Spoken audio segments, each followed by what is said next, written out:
So yeah, another one. No dip today.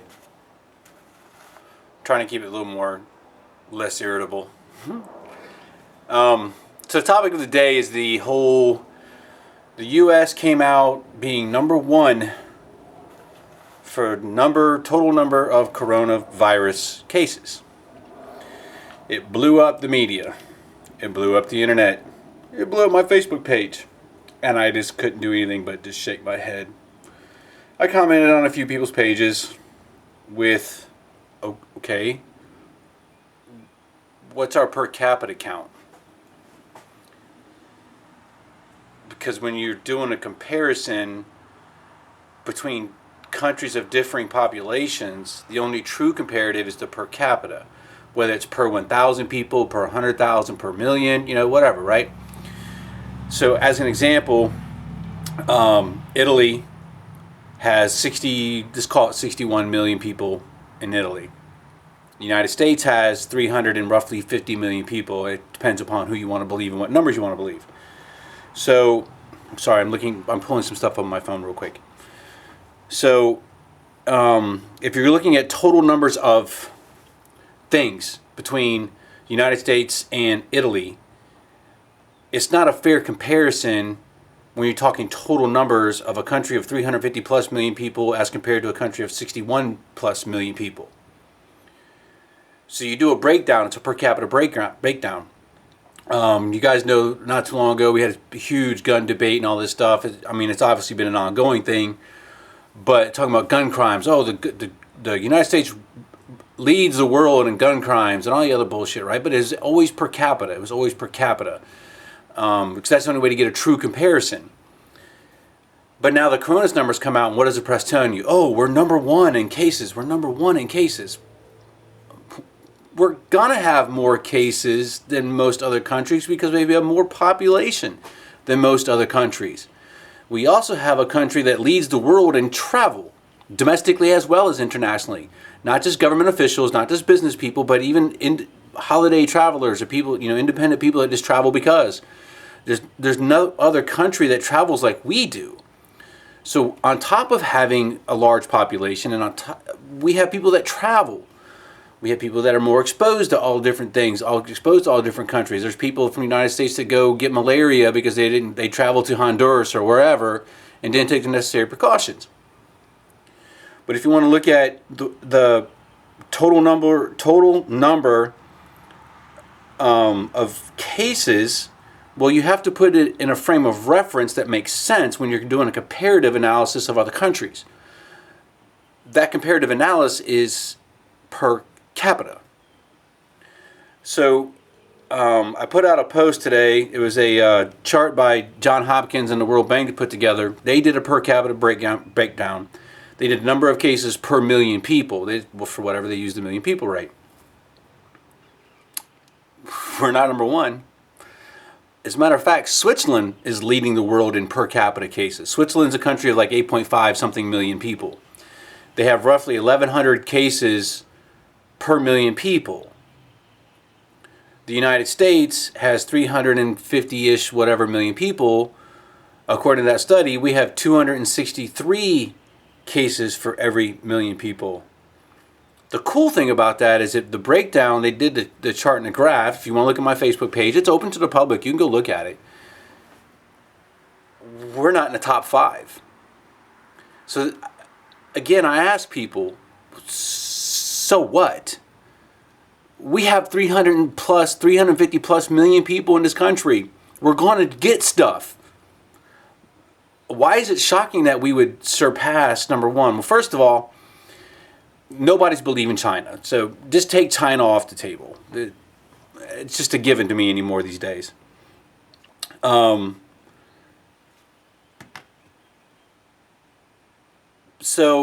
what I was looking at my phone, by the way, just so you for reference, is China's number one in population.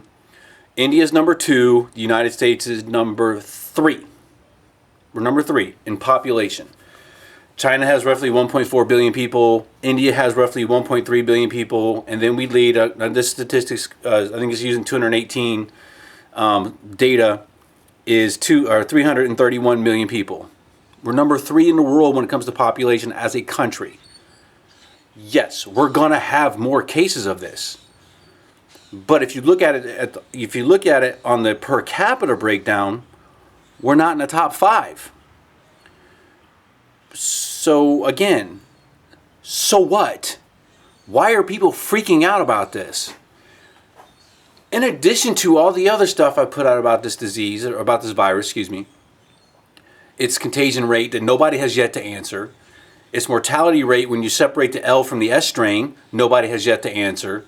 When you do an age comparison breakdown of this disease, this virus has a mortality rate of whatever percent for people over the age of 60, between 40, 50, between 20, 30, whatever, right? There's been no age statistic analysis of the mortality rate per strain, or even collectively. Nobody's done this yet. I'm still asking the question. I still have yet to get answers to this.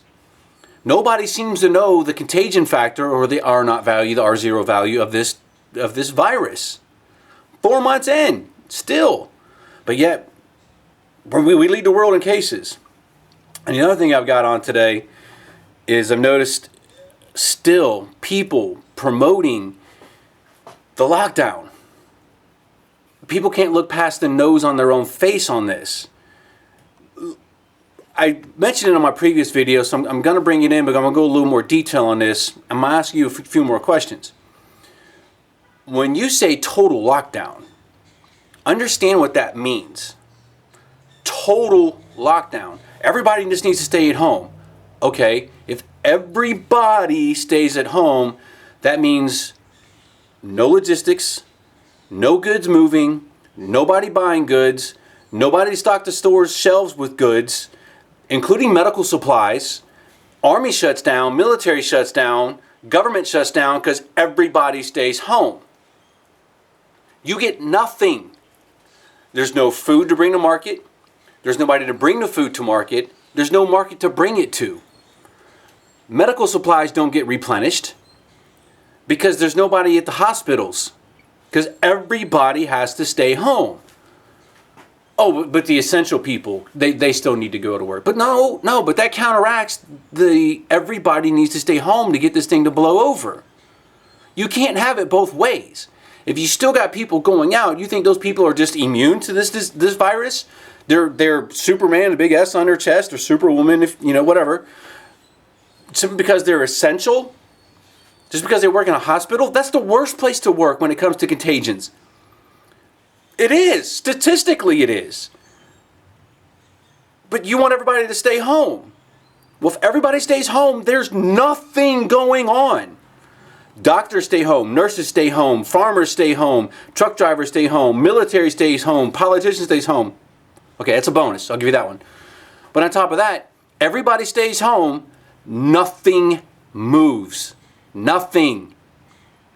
You can't have a total quarantine and everybody staying home when you still have truck drivers out on the road doing their job, when you still have manufacturing companies making medical supplies to replenish what's being used. You can't have a total lockdown when you have farmers out still growing, processing, and shipping their goods off to market, and you still have people at the market selling this stuff.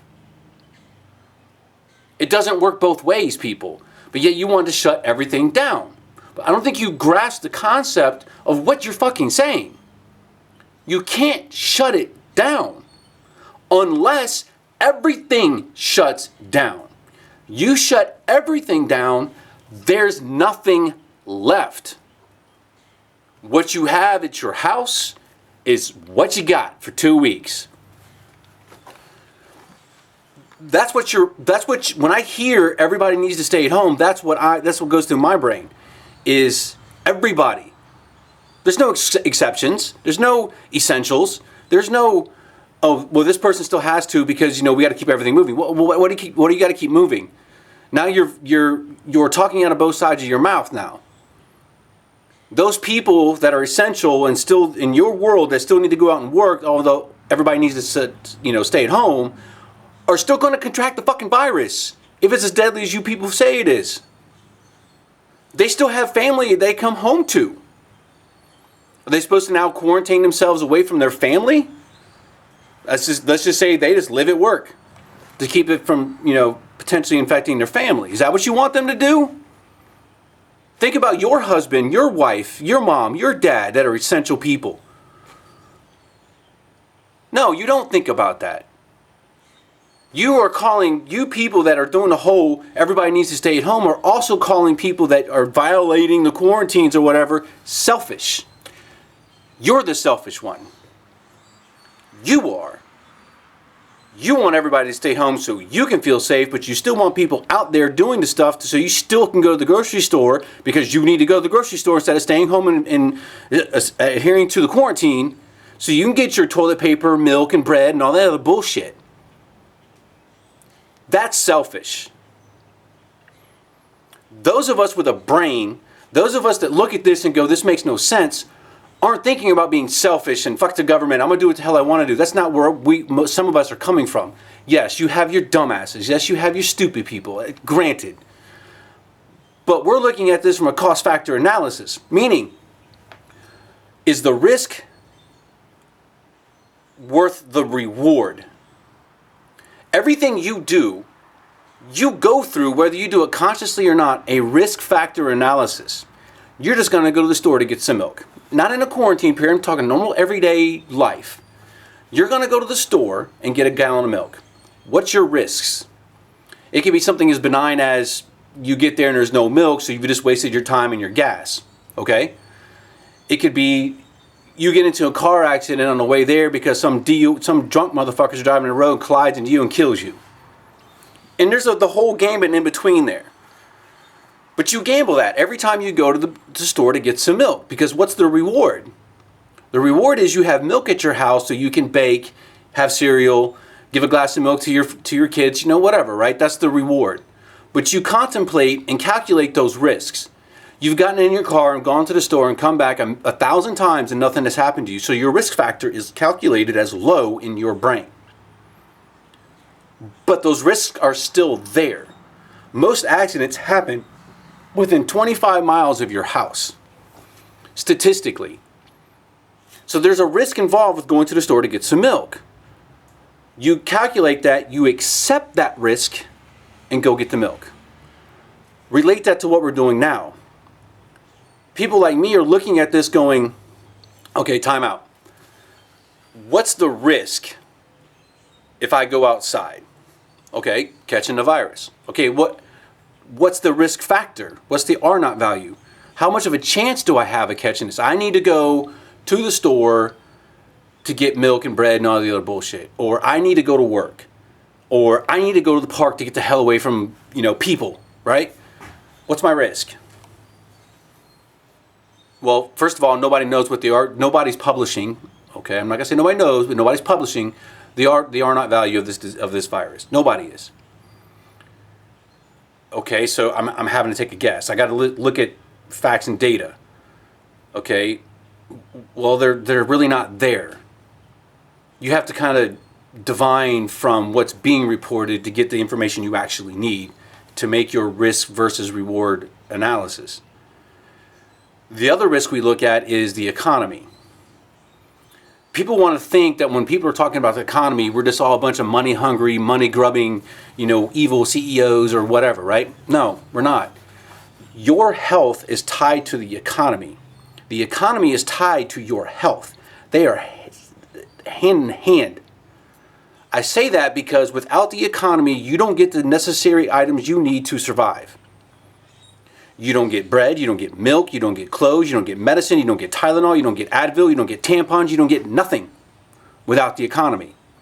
Without those products, without the life-sustaining products that you need, you're going to die. Simple matter of fact. Without the economy, you don't get what you need to survive. You don't have a home, you don't have food, you don't have medical care, you don't have a car, you have nothing without the economy. Your health is tied to the economy. We're looking at it from that aspect. What's the risk cost of shutting down the economy? The risk of shutting down the economy is not getting it started back again or not getting it back to where we need it to go because multiple businesses have shut down, closed their doors permanently, and are gone. Not just the mom and pop restaurants. I'm talking everything. On the whole spectrum of the economy. That's a risk. What's the cost of shutting down the economy? Unemployment. 3.3 million claims in 1 week for unemployment insurance because of what's going on with this virus and because of what the governments are doing to shutting things down. 3.3 million claims. 1 week.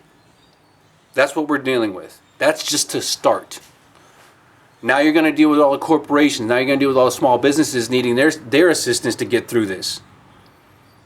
How many of those are going to go under because they're not going to get what they need because they don't have the consumers because we're all staying at home? Is that worth the risk of catching disease? If you look at the numbers, it's not. It's not. You can bleat and bah all you want to about everybody staying home, but you're not thinking past the nose on your face. Don't criticize me or people like me because we are. It's not about the money. It's not about going out and getting milk when I need to get out and go get milk. It's the bigger picture. The risk of shutting our economy down and the cost of shutting our economy down is enormous. Does this virus and the risk of the medical, pandemical, I know it's not a word, but whatever, emergency,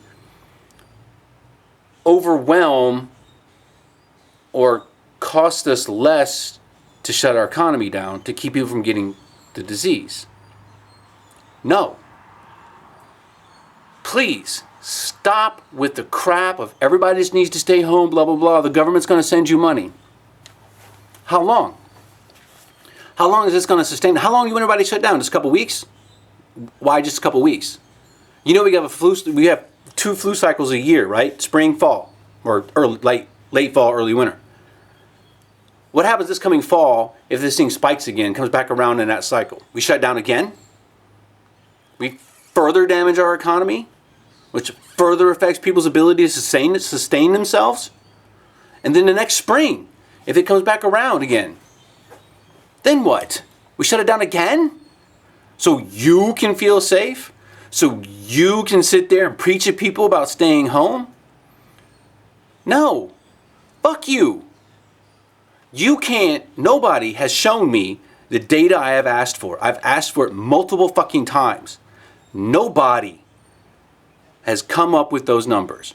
I looked again today. Here's one for you. Don't take my word for this. Get on your computers and look for the actual recovery rate of this disease. Good luck finding it. Oh, you can find a number of cases of this, a number of confirmed cases. First link, whether you're using Google, DuckDuckGo, Yahoo News, whatever, it doesn't matter. First link, boom, numbers of cases. Usually right below it is the number of deaths. They're not showing you the recovery rate. You can do the math to figure it out yourself. But they're not showing you. If you want the actual recovery rate numbers, you have to dig and dig and dig for it. I did it again today to try to find it. Doesn't exist. There are people who are saying, oh, you have to look at the closed cases to determine the mortality rate. No, that's not how this works. So Uncle Bob gets the mild case of this virus, gets diagnosed with it, recovers from it, at home. Is that a closed case? Who closes the case? They're closing the severe cases because those are usually incorporated with a hospital stay, be it a ventilator, respirator, whatever, right? Or the quarantine at a hospital in an ICU type of environment. What about the rest of them? What's the recovery rate of everybody? What is it? But you keep bleeding and bleeding and bleeding, but everybody needs to stay home. You have no information. You go off what CNN and ABC and all these people tell you, which is death rate, which is cases. They're showing you the hyperbole. They're showing you the sensationalism. They're wanting you to click on their site to read because the more clicks they get, the more revenue they get. They're not giving you the real information. You have to go to austere type news outlets or foreign news outlets or whatever to get real numbers. And then you still have to dig through those. Also, we don't belittle the deaths from this virus. I want to make that perfectly fucking clear. It's tragic. One death affects many people. You have all the family that has to deal with it. You get the funeral arrangements you have to do. Everybody has to attend. Then you have the estate you have to deal with afterwards. Nobody's belittling a death. I'm not. But people die every day. In the United States, roughly 7,500 people die every day from whatever it is they die from. 7,500 times a day, people have to go through funerals and deal with estates and all the other crap that goes along with that. I'm not belittling the deaths from this virus. Tragic, definitely. Sad, yes. But the deaths that result from shutting everything down way overweighs the deaths from this virus. That's where I'm coming from. I hope you understand that. Nobody's trying to belittle the deaths. Those of us who believe like I do, or looking at this going, this doesn't make any sense, we look at it from a number standpoint, not being cold-hearted, not being, facetious or whatever it is towards the people that have, contracted the disease and died. It's not where we're coming from. We're looking at it from a bigger picture. You can yell at me and scream at me and cuss at me and tell me I'm full of shit or I don't know what I'm talking about all you want to, all day long. That's fine. Come on my Facebook page and do it. Comment below on this YouTube video if you want to. That's fine. But if you don't have numbers to back up what you're saying, you're going to get butthurt. You're going to get mad. Because I'm not going to listen to your virtue signaling bullshit. Not. You can virtue signal all you want to. That's just bleeding. That's just the sheep and the herd. Bah, bah. That's all you're doing. That's all it sounds like to me. Come at me with numbers. Come at me. Oh, my uncle's sister's brother's cousin works at a hospital and he says they're overrun. Show me a picture. Blur out the faces. Don't give me any personal information. I don't care to know. Show me the pictures of these hospital beds. Show me. Put it on paper. From an actual hospital, how many cases of coronavirus they have. Show me. Unless you can show me, you're full of shit. All you're doing is listening to somebody else who's listening to somebody else who's listening to somebody else. That's all you're doing. Keep bleeding. And I'm going to keep telling you you're bleeding. I can't stand this shit of just stay home. No. The economy has to keep moving. We need lifeblood into our economy or everybody else's health is going to be affected from it. Oh, the government will take care of us. No, they won't. Maybe temporarily. But when the economy shuts down and there's no revenue being made to be taxed, there's no income being made to be taxed, what are they going to do? This $2.whatever trillion stimulus bill that just got approved, you're going to pay for that. Your children are going to pay for that. To the tune, somebody did the math a while ago, Dan Bongino put it on a YouTube video yesterday. This stimulus bill is going to cost each and every person over the age of 18 $8,000. Celebrate your $1,200 because that just cost you $8,000. How long are they going to sustain you when there's no revenue to be taxed? There's no income to be taxed. There's no sales to be taxed. How are they going to keep paying for this shit? $22 trillion in debt already on top of this $2 trillion debt. Now we're $24 trillion in debt and it keeps climbing. Who's going to pay this? What's going to happen when our debt gets to be so bad, so unsustainable, that the US dollar is no longer the dollar of trade? Because we can't pay our own debts. Because we keep taking money from the government to give to people that don't necessarily deserve it or whatever, or this whole stimulus package, the $25 million going to the Kennedy Center and all the other crap that's in this fucking bill. How long can they do this before we collapse our own economy because the government's taking care of everybody because our economy's collapsed or is stalled? Use your brain. Please, use your brain. I'm not an unemotional person. I'm a logical person. Show me the math. We can talk. If you can't show me the math, you're just bleeding. Just another sheep in the herd, listening to what somebody who heard from somebody who heard from somebody who heard from somebody who heard from somebody that this is true. Ain't happening. Oh yeah, one last thing, and I'll let you guys go. I want to be relatively quick today. Yes, these are off-the-cuff videos. I don't rehearse. I don't have an outline written down. I don't plan them out. I have these thoughts in my head that I verbalize on video. This is one take, usually one shot, one kill. A couple of videos I've been interrupted by people, so I had to stop and that kind of stuff. But yes, this is off-the-cuff, unrehearsed. This is as raw as it gets right out of my head. Some people like them, some people don't, whatever. But that's how I do my videos. That's how, if I continue to do this, you know, it's kind of therapeutic in a sense because verbalizing what's in your head gives what's in your head a true size, if you will. You have a monster in your head, but when you verbalize it, you have a monster for real, right? So this is kind of therapeutic for me in a sense to where I get to verbalize what's in my head to get it out of my head. Once you verbalize it, a lot of people will say write it down. Verbalizing is kind of the same thing. Makes more sense to me. It's just easier for me to get it out of my head this way. But it's very therapeutic. You should try it.